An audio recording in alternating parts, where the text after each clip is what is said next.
नमस्कार नमस्कार नमस्कार दोस्तों, मैं Nikhilesh Jain Hindi ChessBase India channel पर आप सभी का हार्दिक अभिनंदन करता हूं। दोस्तों, शतरंज में एक गलत चाल आपका पूरा जीता हुआ मैच पलट सकती है। ये कहावत आप जानते हो, आपने देखा होगा, खुद भी इसका जो है आपने सामना किया होगा कभी ना कभी।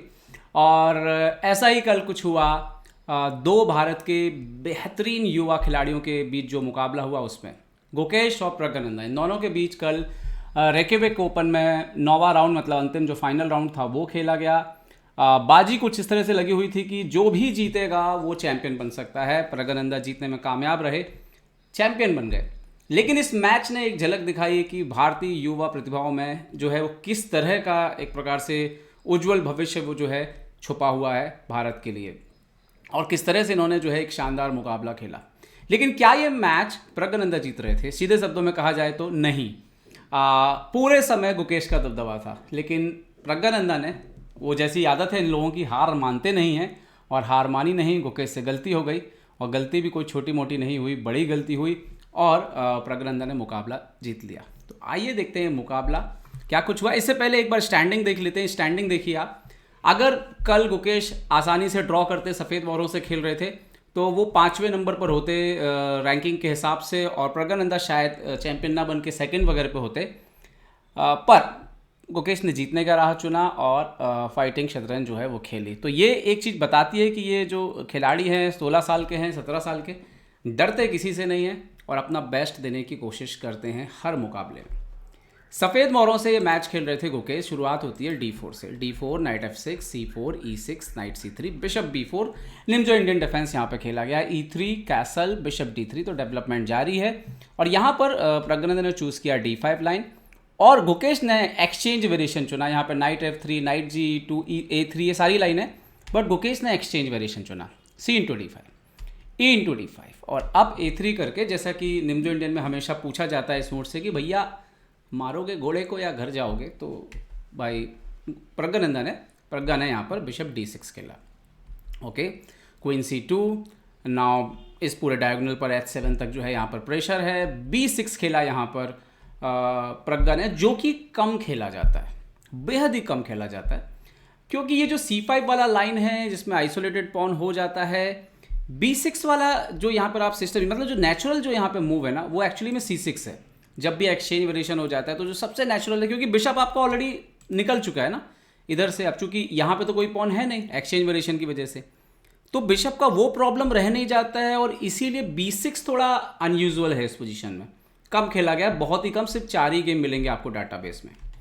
ओके, गुकेश ने B4 खेला, जो कि लॉजिकली बिल्कुल सही है कि भाई C5 को आने से रोका जाए, बट इसके बावजूद प्रज्ञानंदा ने यहाँ पे C5 खेला, जो कि नॉवेल्टी है। इससे पहले ग्रिश्चुक और हकोबियन का एक मैच खेला गया था ऑनलाइन, जिसमें बिशप B7 खेला गया था।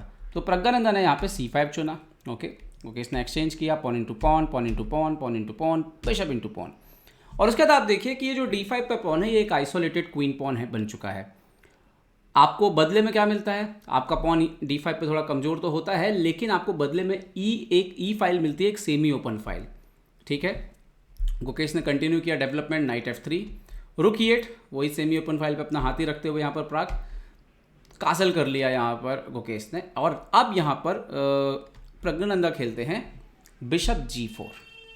अब जैसे प्रज्ञानंदा ने बिशप G4 खेला, तो एक प्रकार से वो बोल रहा है कि या तो आप अपने नाइट को यहाँ पर हटा दो, या मैं मार के आपके स्ट्रक्चर को ख़राब कर दूंगा। तो गुकेश बोलते हैं कि ठीक है, मैं रुक D1 खेलता हूँ, और आपके D वाले पॉन पर प्रेशर डालता हूँ, उसको मारूंगा मैं, आपको मेरा राजा का हिस्सा खराब करना कर दीजिए, लेकिन अपना ऊँट दे दीजिए। प्रज्ञानंदा बोलते हैं बिल्कुल ठीक है, मैं ऐसा कर लेता हूँ। Bishop into F3, G F3। यार एक्चुअली में ये पोजीशन अच्छी थी गुकेश के लिए, गुकेश के डिसीजन जो थे यहाँ तक वो बिल्कुल सही थे। ओके, बिशप D6 खेला। प्रज्ञानंदा ने बोला कि ठीक है भाई, अब मेरा पॉन तो जाएगा ही जाएगा, आपका राजा थोड़ा कमज़ोर हो गया है, मेरे पास खेलने के लिए जो है वही है, तो मैं तो वही टारगेट करता हूँ, बिशप D6। ओके, और अब यहाँ पर बिशप B2। अब जैसे ही बिशप B2 यहाँ पर बोर्ड पर आया, ये क्लियर हो गया कि एक्चुअली में प्रज्ञानंदा के पास एडवांटेज जो है, जो कंपनसेशन आप बोले ना कि आप एक पॉन दे देंगे और स्ट्रक्चर आपने, वो है नहीं ज़्यादा। क्यों? क्योंकि ये बिशप, ये जब हाथी राजा हट जाएगा, क्योंकि लाइट कलर का ऊँट तो बचा नहीं, तो राजा को कौन परेशान करेगा H1 पे, उसके बाद रुक G1 पे आ जाएगा, और उसके बाद G7 जो है वो उल्टा, वो जो फाइल ओपन हुई है वो उससे लेने के देने पड़ सकते हैं। तो ये जो B2 का बिशप था, इसको न्यूट्रलाइज करने के लिए बिशप E5 खेला, सामने रखा यहाँ पर प्रज्ञानंदन। उन्होंने बोला कि ठीक है, आप कभी ना कभी D5 तो मारोगे, D5 मारोगे तो नाइट हटाना पड़ेगा, नाइट हटाना पड़ेगा तो बिशप एक्सचेंज करना पड़ेगा। ओके, अब यहाँ पर गुकेश खेलते हैं बिशप B5। ये चाल बड़ी कमाल की थी, क्योंकि लाइट कलर के आसपास जो थोड़ी कमजोरी राजा के आसपास बन रही है, उसको ध्यान में रखते हुए ये चाल खेली गई थी। और आप देखेंगे कि भविष्य में ये ऊँट कहाँ जाता है। नाइट BD7 नेचुरल मूव है, क्योंकि निकालना पड़ेगा आपका मोहरा, अभी तक नहीं निकला है। D5 का पॉन तो वैसे भी मर रहा था।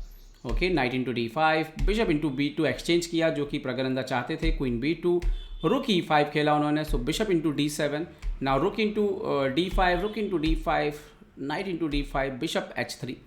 और ये सारे जो भी एक्सचेंजेस हुए बोर्ड पर, इसके बाद बचता है एक वजीर, एक हाथी और एक एक माइनर पीस। गुकेश के पास है बिशप और प्रज्ञानंदा के पास है नाइट। लेकिन यहाँ पर प्रज्ञानंदा जो है वो एक पॉइंट डाउन है। तो कंपनसेशन क्या है? कंपनसेशन सिर्फ इतना है कि राजा थोड़ा सा कमजोर है, लेकिन क्या इतना कमजोर है कि उसकी मात वगैरह हो जाए? एक्चुअली में नहीं। और गुकेश ये मैच टेक्निकली जीत रहे थे। इसके बाद क्या हुआ? नाइट B6 खेला उन्होंने। गुकेश ने खेला क्वीन E5, क्वीन को बोर्ड के सेंटर पे लेके आए। जब भी वजीर बोर्ड के सेंटर पर आएगा, वो हमेशा पावरफुल मूव होगी और वो आपकी पोजीशन को स्ट्रेंथन ही करती है। ओके, क्वीन D2 यहाँ पर जाते हैं प्रज्ञानंदा। एंड नाउ यहाँ पर F4 मूव खेला। F4 मूव का आइडिया ये है कि एक तो ये बिशप को जो है डायगोनल मिल जाए, दूसरा जो है G5 का स्क्वायर आपको मिल रहा है, और जरूरत पड़ने पर ये पॉन जो है और आगे तक भी आ सकता है। ठीक है, क्या हुआ यहाँ पर? क्वीन E2 खेला उन्होंने।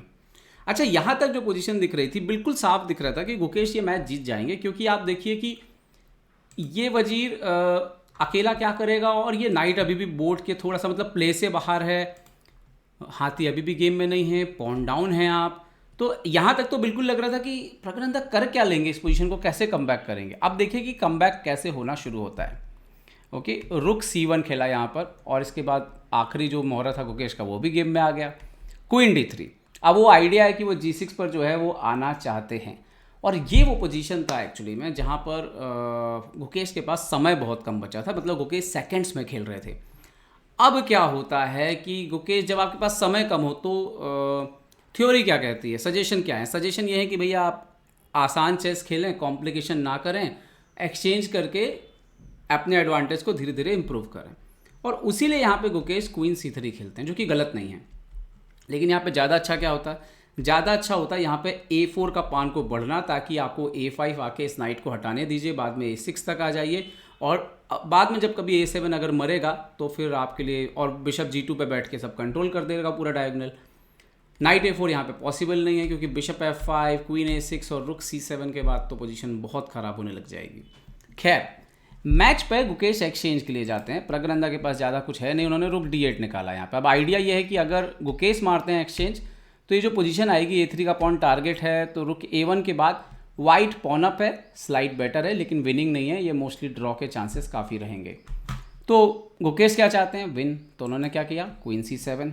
ओके, अब A7 का पॉन मर रहा है, H6 खेलना पड़ा ताकि जगह बने यहाँ पर इसके लिए, राजा के लिए। अच्छा, रुक E8 वापस जा नहीं सकते क्योंकि बिशप G2 आ रहा था, तो उन्होंने खेला क्वीन A7, मार लिया गुकेश ने। लेकिन इसके साथ ही क्या हुआ कि गुकेश का थोड़ी देर के लिए जो कनेक्शन है, जो तार हैं, वो टूट गया। संपर्क यहाँ पे उनका संपर्क टूट गया हाथी से, उनका संपर्क टूट गया उनके ऊंट से। अब तीनों मोहरे वाइट के अलग अलग है, और ये मौका है प्रज्ञानंदा के पास काउंटर अटैक करने का, कम बैक करने का। क्या किया यहाँ पे उन्होंने? सबसे पहले नाइट D5 आए। अब थ्रेट आ रहा है नाइट इंटू F4 का, बिशप F1 करके बचाया यहाँ पर गुकेश ने। अब इसके बाद लगातार गुकेश जो है वो डिफेंसिव होते जाते हैं, पैसिव होते जाते हैं, और प्रज्ञानंदा थोड़ा बेहतर करते हैं अपने आप को।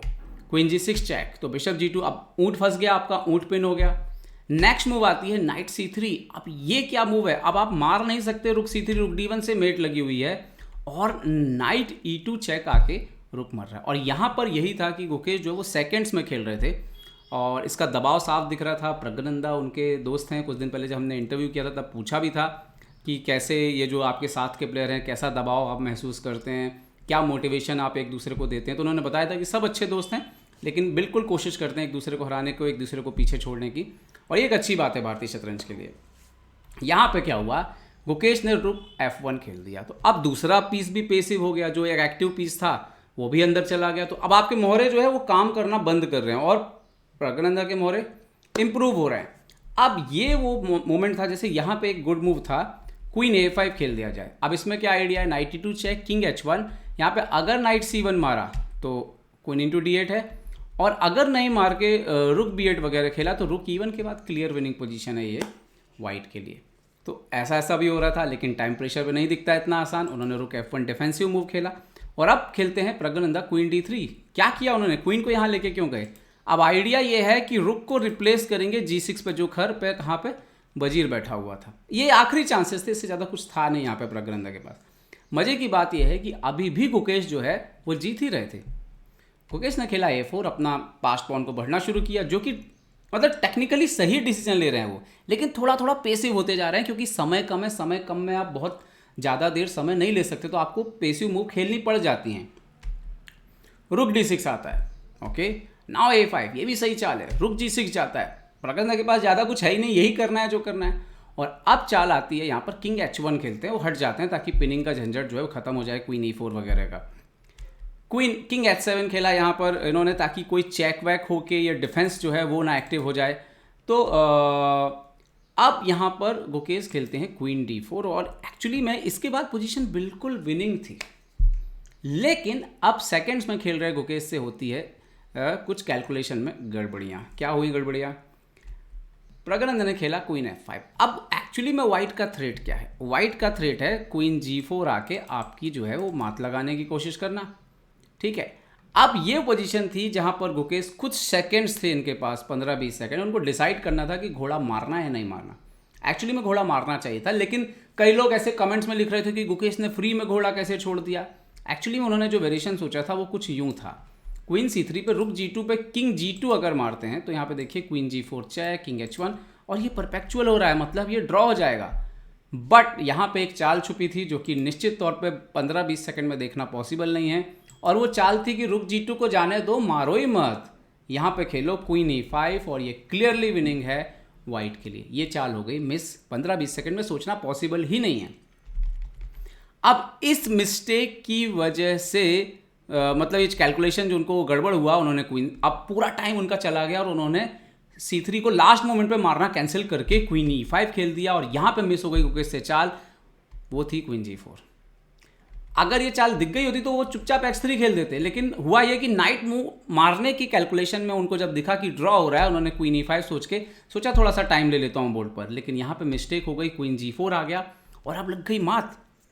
अभी भी मैच हाथ से गया नहीं था, लेकिन गुकेश अब यहाँ पे शॉक में आ गए कि उनसे ब्लंडर हो गया, और उन्होंने एक और ब्लंडर कर दिया रुक G1। ऐसा ही होता है, एक ब्लंडर पे दूसरा ब्लंडर आ गया, और मुझे लगता है कि अनुभव से ये धीरे धीरे वो बहुत मजबूत हो जाएंगे। और ये सब 2700 के खिलाड़ी हैं, प्रज्ञानंदा, गुकेश, अर्जुन, सब के सब 2700 हो जाएंगे। निहाल आप देखोगे एक साल के अंदर में। और हुआ क्या, अब ये मिस्टेक हो गई यहाँ पर, और ये बहुत बड़ी मिस्टेक थी, मात लग गई। अब यहाँ पे एक ही सही चाल थी, बिशप E4 हटा लीजिए आप। अगर नाइट E4 वगैरह मारते हैं तो वाइट विन है। अगर वो जाते हैं क्वीन E2 जो कि बिशप G6 और रुक को बचाने के लिए ओनली मूव है रुक G1, सो उसके बाद भी परपेचुअल आएगा और ये हो जाएगा ड्रॉ। लेकिन गुकेश ने गलती करी दूसरी, रुक G1 और फिर घोड़ा गया D1 पे और फिर हो गया खेल ख़त्म। F2 पे मात लगी है, G2 पे मात लगी है, आप कुछ भी नहीं कर सकते और यहाँ पर रिज़ाइन करना पड़ गया गुकेश को। तो ये मैच बड़ा ही ज़बरदस्त मैच था, रोमांचक था और ऐसा लग रहा था कि गुकेश जीत रहे हैं, लेकिन मैच गया प्रज्ञानंदा के पक्ष में। देखिए जीतता वही है जिसने ज़्यादा बेहतर खेला होता है, क्योंकि गुकेश ने अच्छा भी खेला लेकिन लास्ट में बहुत ख़राब भी खेला, इसे प्रज्ञानंदा जो है इस मैच को जीत गए। अच्छी बात यह है कि आप देख सकते हैं कि ये युवा खिलाड़ी ड्रॉ के लिए नहीं खेलते हैं, जीतने के लिए खेलते हैं, अंत तक लगे रहते हैं, और यही बात भारत के एक शानदार भविष्य को जो है परिभाषित कर रही है, दिखा रही है। उम्मीद करता हूँ ये वीडियो आपको पसंद आया होगा। पसंद आया तो लाइक, शेयर और सब्सक्राइब करना ना भूलें। देखते रहिए ChessBase India. ChessBase India के लिए मैं निखिलेश जैन। जय हिंद दोस्तों।